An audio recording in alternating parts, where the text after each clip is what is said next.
Ang lakas na kabog ng dibdib ni Asunta nang muling makarinig ng malakas na pagsabog mula naman sa likuran nila. Sinisira ng kalaban ng patibong na gawa ng kanilang kasamahan. Okay na ako, magtago na muna kayo't baka may kalabang makalusot. Pagtataboy kina Asunta ng lalaking ginagamot ng mga ito. Nasaan si Johnny? Tanong ni Asunta habang ginagalang tingin sa paligid. Naiwan doon kung saan ako natamaan ng bala kanina sa braso at siya ang pumalit sa pwesto ko. Nagmamadaling sumilip si Asunta sa bintana. Mula sa kinaroroonan ay nakikita niyang umaatras si John Rhee, pagapang habang patuloy sa pagpapaputok. Ang ibig sabihin ay mas marami ang kalaban na sumusugod. Shit, nasira na rin ang boundary sa bandang likuran.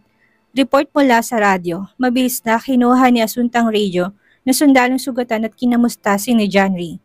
Not good, Roger. Sagot naman ng may hawak sa radyo. Asunta, umalis na kayo't dumaan sa sekretong daan palabas dito sa camp. Napahigpit ang hawak ni Asunta sa aparato nang marinig ang sigaw ni John Rhee mula sa kabilang linya. Paaalisin ko na bang iba sa kasamahan ko dito pero maiwan ako upang tulungan kayo? Napamura si John Rhee dahil sa katigasan ng ulo ng kaibigan. Kung may nangyaring masama dito at siya ay nabuhay, mapapatay naman tsak siya ni Michael. Takbo! Nagulat si John Rhee sa biglaang sigaw ng isa sa kasama. Automatic na nagsipagtakbuhan sila kasabay ng pagbagsak ng granada mula sa kalaban. Tumilapon sila ng kasamahan dahil sa lakas ng impact. Mabitawan niyang armas kasabay ng pagbagsak ng katawan sa lupa. Ah, shit! Napaluha si Asunta nang makitang nangyari sa grupo ng kaibigan. Sigurado siya na sugatan ng mga ito't baka may napuruhan pa. Hindi lang ang kaibigan ang inaalala niya kundi ang maging iba pa. Miss, umalis na kayo. Pagtataboy muli na sugutang sundalo kay Asunta. Kayo po ang kailangang umalis na kasamang iba dahil may sugat kayo. Magpapaiwan ako at kailangan tingnan ng may sugatang iba. Tinawag ni Asunta ang isa sa kasamahang nurse upang alalayan ng lalaking makaalis na. Mag-ingat ka at sumunod ka agad ng kinakailangan. Tumango si Asunta sa babae saka tumalikod. Dalang first aid na at Mars ay nagpagapang niyang tinatahak ang kinaroonan ng kaibigan. Hinahapong napasandal si John Rhee sa isang malaking bato habang hawak ang tagilirang may sugat. Pagtingin niya sa kaliway sugatan din ng dalawang kasama pero buhay pa. Sa kanan ay maayos pa ang kalagayan ng mga naruroon at gumaganti ng paputok sa kalaban. Mabilis niyang pinunit ang damit na nasira na rin upang itali sa sariling sugat. Walang ibang makakatulong sa kanila ngayon kung hindi sarili lang nila. John Rhee, dito! Tawag ni Asunta sa kaibigan habang nakakubli sa kabilang bato. Shit, anong ginagawa mo rito? Halos pabulong niyang singhal sa kaibigan. Huwag ka nang magalit at kailangan kong gamutin ang sugat mo. Gumapang ka papunta dito at papuputukan ko ang kalaban, utos niya sa kaibigan. Sinunod na lang niya ang kaibigan at kailangan niyang malapatan ng paunang lunas upang hindi matuyuan ng dugo. Humanda siya ng semenyas ng kaibigan, nilagay niyang hinubad na sombrero sa dulo ng kahoy na napulot sa kayon idinungaw sa pinagkukublihan. Shit! Sabay na napamura sina Asunta at John Rhee nang tamaan ng bala ang sombrero at nawasak yon. Umayos si John Rhee sa pinagkubilihan at umiling kay Asunta. Hindi pa nila matuloy kung saan banda nagtatagong kalaban na nakabantay sa paglabas nila sa pinagkukublihan. Sinenyasan muli ni Asuntang kaibigan na gawin muli ang paglabas ng pain pero sa kabilang banda naman. Kailangan niya makita kung saan banda nakakubli ang kalaban. Tumango si John Rhee at ang damit ng sinabit sa dulo ng sanga ng kahoy. Bahagyang nanliit ang mga mata ni Asunta at nagmatsyag sa bandang unahan. Nang may umasinta muli sa pain ni John Rhee at kagad niyang nakita ang salarin, mabilis niyang pinaputokan niyon at sinabayan ng pagkilos ni John Rhee. Hindi siya tumigil sa pagpapaputok hanggang sa nakatawid ang kaibigan sa kinaroroonan niya. Ah! Hinahapong napahiga si John Rhee sa tabi ng kaibigan. Napangiti siya rito at ang tapang. Eto naman ngayon ang nagligtas sa buhay niya. Mabilis na nilinis ni Asuntang sugat sa tagiliran ng kaibigan at nilagyan ng gamot. Kinagat ni John Rhee ang sariling kamay upang hindi makalikha ng ingay nang maramdaman ng sakit sa sugat. Napamura si Asunta at pinaliliguan na sila ng bala ng kalaban. Hindi na niya magawang sumilip o gumanti ng paputok dahil sa kanya na nakatutok ang mga mata ng kalaban. Shit, tayo yata talagang destiny at magsasama hanggang hukay. Birong totoo ni John Rhee habang ginagalang tingin sa paligid. Huwag mo sundin si kamatayan at lumaban ka. Mukhang bumalik ang kasamahan nating umalis kanina. Kinasamo ni Asunta ang hawak na armas matapos lagyan yun ng bala. Nabuhayan ng loob si John Lee nang marinig ang sunod-sunod na putok mula sa likuran ng kalaban. Dinig niya ang pagdaing ng bawat taong natatamaan ng bala. Okay na ako dito, gamutin mo ng iba pang sugatan, nang hinang utos ni John Lee sa dalaga. Stay here. Mahigpit niyang bilin kay John Lee at napagapang na siyang lumipat ng pwesto upang lapitan na isa pang sugatan. Wala na sa kanilang atensyon ng kalaban kaya medyo mabilis ang paglapit ng iba na sundalo na may sugat. Ang una niyang ginamot ay may malubhang sugat sa bandang tiyan. Maraming dugong nawawala kaya nag-alala siya ng husto. Mabilis ang paglalagay niya ng gamot at pagtakip ng gasa sa sugat upang kahit papaano ay maampat ang paglabas ng dugo. Ang sunod niyang nilapitan ay ang isa sa mukhang walang namalay pero mababaw lang naman na sugat na natamo. Nilibot pa niya ang tingin sa paligid at ganun na lang ang panlulumo niya nang makitang may 4 pang sugatan at kailangan niyang maasikaso. Miss Asunta, kami nang bahala sa iba. Naiiyak na nilingon ni Asunta ang kasamahan na pagapangding lumapit sa kanila. Ang akala niya'y nakaalis ng mga ito upang iligtas sa mga sarili. Tulad niya, hindi rin kayang iwan ng kasamahan lalo ng mga sugatan. 10 minuto lang ata ang naging ingat ng magkabilang grupo. Biglang natahimik ang paligid at mukhang nagapi na ang kalaban. Ilang sandali pa'y dumating ang isang grupo ng mga sundalo at pinagtulungang buhatin ang mga sugatan. Nagising si Michael na masama ang panaginip at si Asunta ang laman noon. Mabilis siyang bumangon at hinanap ang cellphone. Nagpabook na siya ng tiket pauwi ng Pilipinas bukas na bukas din kahit hindi pa tapos ang business trip niya. Shit, marahil ay tulog na siya kaya hindi sumasagot. Kausap ni Michael sa sarili at hindi sumasagot si Jerome. Ilang dial na rin ang number ni Asunta ngunit operator ang sumasagot. Kapag nahanap niyang dalaga, itatali na talaga niya ito sa bahay. Hindi na rin niya ito iiwan lalo na kung ang lakad niya ay wala ng balikan. Hindi na niya magawang makatulog muli kaya hinarap na lang niyang trabaho. Gamit ang laptop, inayos niya mga proposal at pinasa sa sekretary na siyang naiwan upang maging representative niya. Ang bilis ng oras, pagtingin niya sa orasan na nakasabit sa dingding ay 4:00 na. Mabilis niyang inayos sa mga gamit dahil 7 na umagang flight niya pabalik ng Pinas. Napatingin siya sa cellphone na biglang tumunog yon. Agad niyang sinagot at si Jerome ang nasa kabilang linya. Sir, sa Mindanao na po kayo dumiretso at nandito ang taong hinahanap mo. Nakita mo na ba si Asunta? Hindi mapakali niyang tanong. Hindi pa po pero narito siya kasama ang hukbo ng mga sundalo. Napamura si Michael nang marinig ang tungkol sa mga armado. Natatakot siya na baka sa mismong bakbakan sa kalaban naroon ng dalagat matamaan to ng bala. Mabilis na sinalubong ni Jerome. Si Michael nang lumabas nito mula sa airport. Wala din siyang maayos na tulog dahil sa paghahanap kay Asunta. Natukoy mo na bang eksaktong lugar na kinaroroonan niya? Nababahalang tanong ni Michael kay Jerome. Hindi pa pero nabalitaan ko may isang camp na sinugod kagabi ng mga rebelde. May dinala sa ospital at ang iba ay minor lang ang sugat ay nanatili sa camp at doon ginagamot ng nurse na volunteers. Puntahan natin ang ospital muna. Nagpatiunan na sa paglalakad si Michael at sumakay sa inarkilang kotse ni Jerome upang gamitin kahit saan magpunta sa lugar na yon. Malayong daang tinahak nila, halos 3 oras din ang biyahe bago narating isang maliit na bayan. Hindi rin kalakihan ang ospital doon at puno ng pasyente. Sir, sa ward na yon, baka na-admit ang mga sugatang sundalo. Turo ni Jerome sa isang pintuan. Mabilis na tinahak ni Michael ang hallways. Lakas na kabog ng dibdib niya at narinig na sana ay hindi isa sa pasyenteng dalaga. Pagkapasok nila sa silid ay kagad ginalantingin sa paligid. Maraming maliliit na ospital, ang isang room at puro sundalo ang nakahiga. Isa-isa niyang nilapitan ng mga ito't kinilala. May hinahanap po ba kayo? Tanong ng nurse kay Michael. May babae bang na-admit dito? Tanong ni Michael at nilapitan ng isa pang pasyenteng tulog. Wala po pero may kasama isang babaeng naghatid sa kanila dito.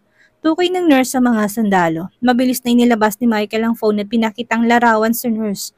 Siya po ba? Umaasam niyang tanong. Umiling ang nurse bago sumagot.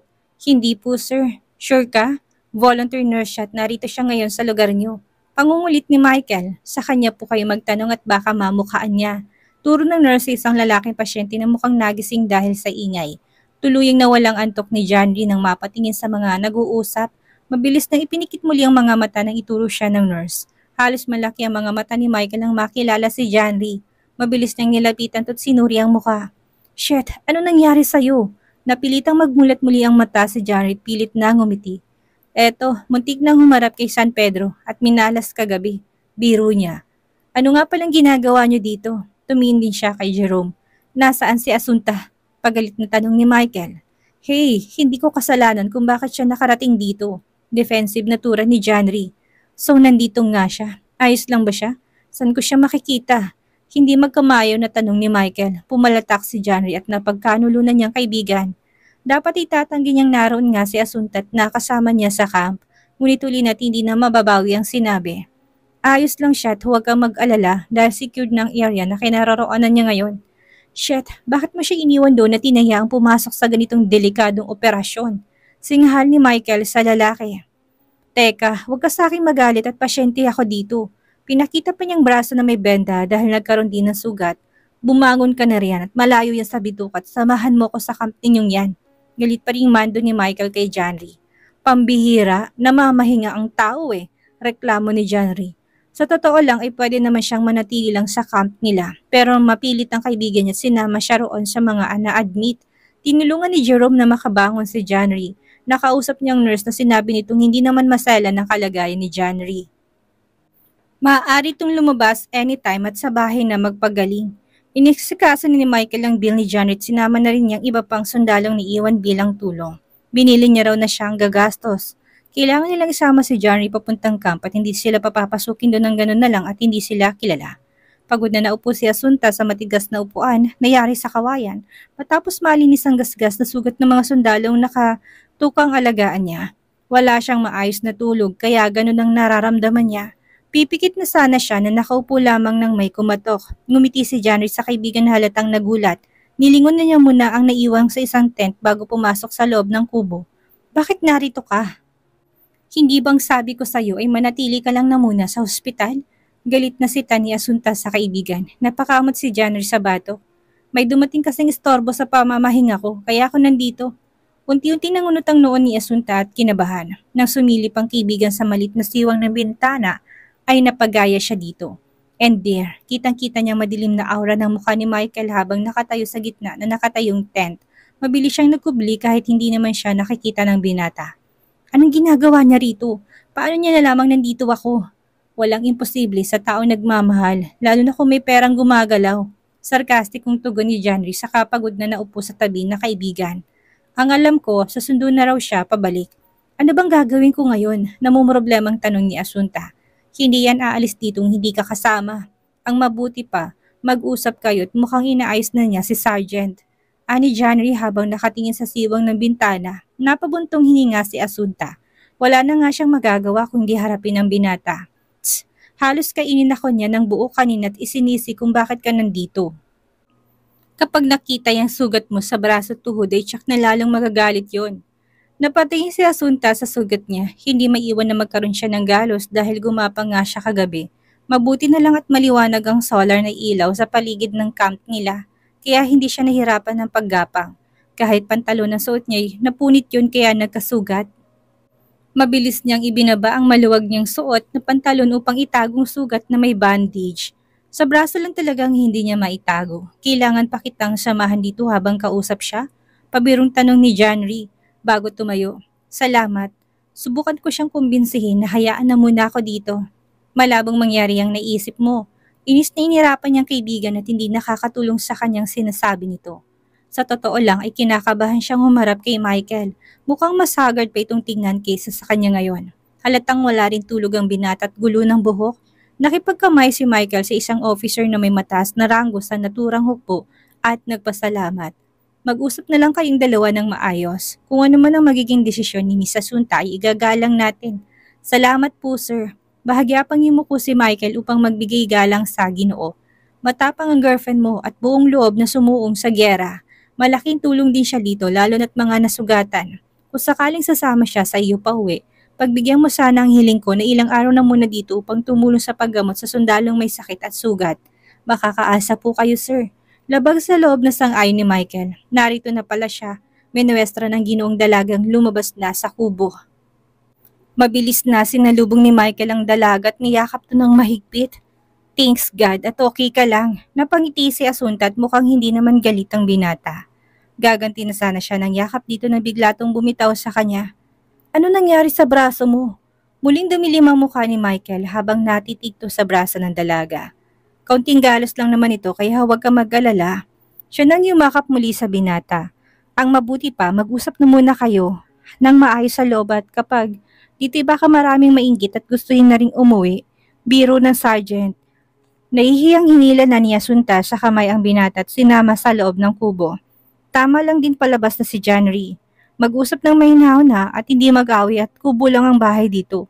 Makahulog ang paalala ni January sa dalawa. Numulang pisngi ni Asunta dahil sa biro ng kaibigan. Pagtingin niya kay Michael ay mukhang wala tong narinig. Nang makapasok sila sa loob ay nakakabinging katahimikan ang sunod nangyari. Ba't naman nakatitig lang sa kanyang binata at yun ang kinakabahala niya. Sorry kung hindi na ako nagpaalam. Alam ko kasing hindi ka papayag. Nakagat niyang ibabang labi matapos makapagsalita. Pagtingin niya sa mukha ng binata ay matigas pa rin ang featured sa aura nito at nakatanaw sa labas ng bintana. Nilapitan niyang binata nang ayaw pa rin siyang kausapin at yumakap dito. Nasaktan siya nang walang makuhang response mula dito dahil hindi siya bumitaw. Baby, sorry na. Matagal ko na pangarap to at naging libangan ng ganitong klaseng trabaho. Gusto kong maranasan at magawa ang mga bagay na gusto kong gawin bago mag-settle down sa buhay. Paano ko sa'yo tumamang ligaw na bala dito? Naisip mo bang magiging damdamin ng taong nagmamahal sa'yong maiiwan mo? Malamig na tanong ni Michael sa dalaga. Muli niyang nakagat ang ibabang labi at humigpit ang yakap sa binata. Ayaw niya ng ganitong trato sa kanya ng binata. Ayaw niya maging malamig to sa kanya tulad ng dati. Tama ito, naging makasarili nga siya at hindi naisip na labis tong mag-aalala dahil delikado ang trabahong pinasok niya. Napabuntong hininga si Michael at pilit na inalis sa mga kamay ng dalagang nakapulupot sa batok niya at iniharap sa kanya. Alam mo bang pakaramdam nang may nagtangka sa buhay mo at halos magagabuhay ka sa ospital? Bumukang bibig niya ngunit hindi magawang makapagsalita. Ramdam niyang takot ni Michael na mawala siya at ang tinitiping galit ngayon dahil naging makasarili siya. Gusto niyang magsalita ngunit nanginginig lang ibabang labi niya at kusang tumulong luha sa mga mata. Napahigpit ang hawak niya sa magkabilang balikat ng dalaga na makitang lumuha to. Pero nanaig pa rin ang galit na nadarama niya at takot na maaari itong mapahamak muli. Ayaw mo na ba sa akin kaya nilalagay mo sa panganib ang sarili mo?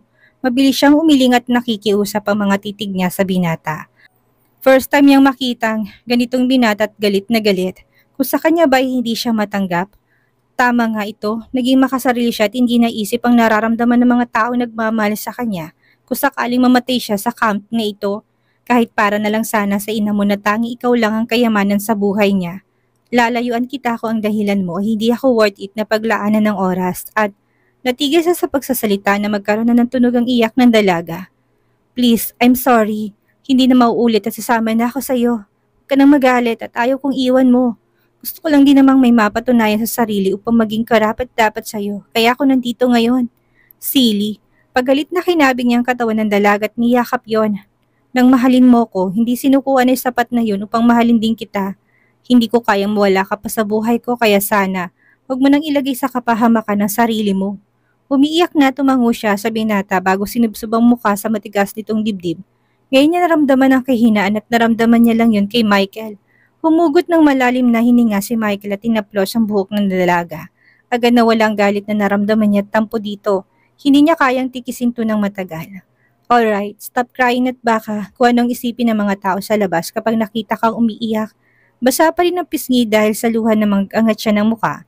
Hindi ka nagalit sa akin? Garalgal pa rin ang tinig niya at parang batang humihingi ng atensyon sa mahal niya. Umiling si Michael at saka pinunasan ng pisngi ng dalaga gamit ang daliri. Napatitig siya sa mga labi nitong walang bahid ng lipstick. Namula ng gusto niyon, katulad ng tungki ng ilong nito dahil sa pag-iyak. Napangiti siya ng lumabit at hindi satisfied sa naging sagot niya. Sa halip na magsalita pa dinaan lang niya sa gawa.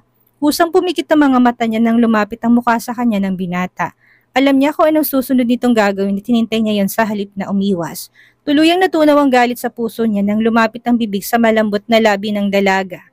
Sabik niyang hinalikan ito at cotton candy nilantakan ng labi nito.